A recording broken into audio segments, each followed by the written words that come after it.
Одним холодным, зимним вечером два молодых мужчины по имени Максим и Иван отправились на прогулку по парку в своем родном городе. Во время прогулки они заметили, что в дальнем углу парка замерзает маленькая собачка.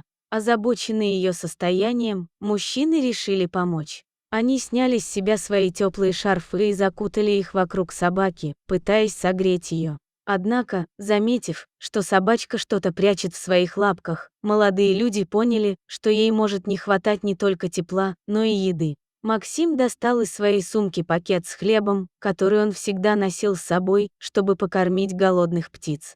Он и Иван начали кормить собаку кусочками хлеба, которые она принимала с благодарностью.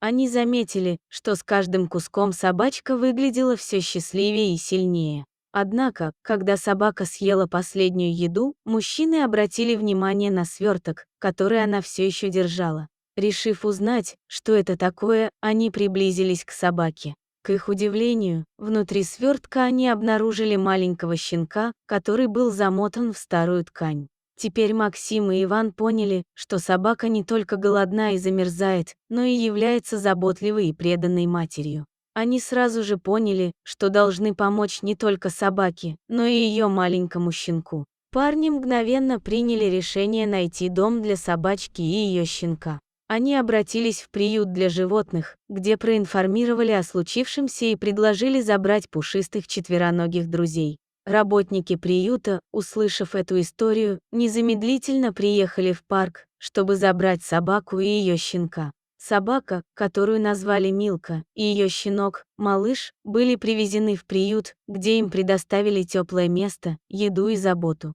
Мужчины ощутили глубокую радость и удовлетворение от того, что смогли помочь этим беззащитным животным. Спустя несколько месяцев Максим решил забрать Милку и малыша из приюта к себе в свой дом. Он стал счастливым хозяевом этих замечательных собак, которые принесли ему огромную радость и преданность. История двух молодых людей, спасших замерзающую собаку и ее щенка, служит прекрасным примером сострадания, заботы и доброты, которые могут изменить и спасти жизни. Они показали, что даже маленькая помощь может сделать большую разницу и привнести немного света в темные времена.